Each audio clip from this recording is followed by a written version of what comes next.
이어서 목포에서 전해드리겠습니다. 며칠째 코로나19의 추가 확진자가 나오지 않고 경기 위축에 대한 우려가 커지면서 정부가 대규모 행사를 무조건 취소할 필요는 없다며 권고 지침을 내놨습니다. 취소나 연기했던 행사와 축제를 열기 위한 재검토가 시작이 됐는데 한편으로는 신중해야 한다는 목소리도 있습니다. 하선아 기자의 보도입니다.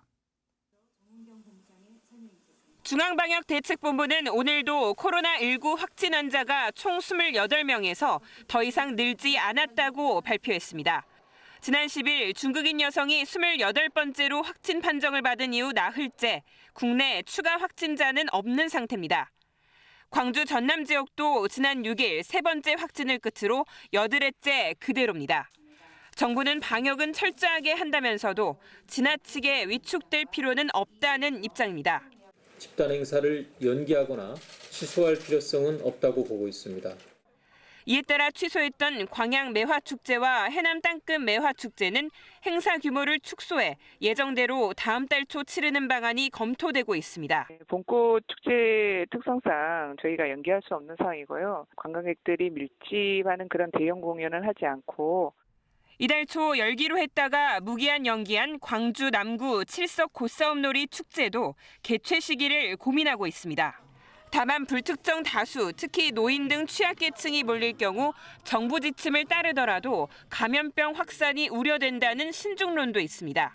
코로나19가 끝나지 않는 상황에 축제를 여는 것도 부담스럽지만 바이러스에 취약한 노약자들의 감염이 걱정됩니다. 확산하던 코로나19가 진정세를 보이면서 각종 행사와 축제 개최 여부를 놓고 자치단체의 고민이 깊어지고 있습니다. KBS 뉴스 하선아입니다. 정부가 코로나19에 따른 재난안전 특별교부세를 지원합니다. 이에 따라 광주는 6억 4천만 원, 전남은 11억 2천만 원이 지원됩니다. 행정안전부는 시도별 인구와 접촉자 그리고 지자체 선별 진료소 운영 현황 등을 종합적으로 고려해서 결정을 했다면서 이번에 지원되는 특별교부세를 통해서 마스크 등 방역 물품과 선별 진료소 운영에 필요한 물품 구입이 가능하다고 밝혔습니다. 전라남도가 화훼 농가를 돕기 위해서 화훼 장터를 운영을 했습니다. 전라남도는 코로나19 확산으로 화훼 농가들이 어려움을 겪고 있다며 오늘 발렌타인데이에 맞춰서 장미꽃 1,600송이를 직원들에게 나눠주는 행사를 가졌습니다. 또 이동식 화훼 장터를 도청에서 열어서 장미와 안개꽃 350여 단을 판매했습니다. 코로나19의 여파로 휴원 조치 중인 광주 광산구의 어린이집이 다음 주부터 정상 운영이 됩니다.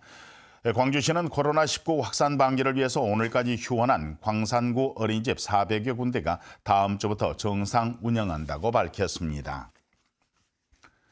호남대학교가 국내 입국 유학생들을 위해 첫 긴급 수송에 나섭니다. 호남대는 우선 중국에 체류 중인 중국 유학생 896명으로부터 입국 신청을 받아 오는 18일부터 안정화 기숙사인 면학관에 입사시키기로 결정했습니다.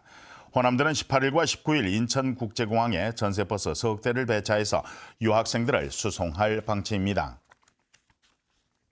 설 명절 기간에 중국에서 무안공항으로 입국을 한 25명이 코로나19 모니터링 관리 대상자에서 해제됐습니다. 전남도는 어제 자정까지 별다른 증상이 없어 모니터링 관리 대상에서 제외했다고 밝혔습니다. 이로써 전남에서는 모니터링 관리 대상자는 없지만 자가 격리 대상자는 45명이 남았습니다. 스포티지의 생산 라인인 기아차 광주 2공장도 오늘부터 정상 가동에 들어가면서 광주 공장 대부분의 공장이 정상 조업을 하고 있습니다. 기아차는 중국 공장의 부품 수급 상황이 나아지면서 지난 12일 셀토스와 대형 버스 라인의 조업 재가동 이후에 오늘부터 이 공장도 정상 조업을 시작했다고 밝혔습니다. 다만 중국 부품 공장 가동이 100%에 이르지 못해서 광주 3공장의 봉고트럭 생산 라인은 오는 19일까지 조업 중단이 계속될 예정입니다. 민주당 공정관리위원회가 광주 전남 지역 4군데 선거구를 경선 지역으로 선정했습니다. 광주에서는 북구갑의 정준호, 조섭 후보가, 북구을의 이형석, 전진숙 후보, 동남을에서는 김혜경, 이병훈 후보가 경선을 치르는 것으로 결정이 됐습니다. 전남에서는 해남 완도 진도에 윤광국, 윤재갑 후보가 경선을 치를 예정입니다. 민주당 후보 경선은 당비를 내는 권리당원의 투표와 여론조사를 50%씩 반영하는 방식으로 진행이 됩니다. 앞서 서울에서 전해드렸습니다만 바른미래당과 대한신당, 민주평화당이 오는 17일 합당하기로 합의했습니다. 바른미래당 박주선 대통합개혁위원장과 대한신당의 유성엽 통합추진위원장, 그리고 민주평화당의 박주현 통합추진특별위원장은 오늘 발표한 합당 합의문에서 세 당이 오는 17일까지 합당하고 당명은 민주통합당으로 결정했다고 밝혔습니다. 목포였습니다.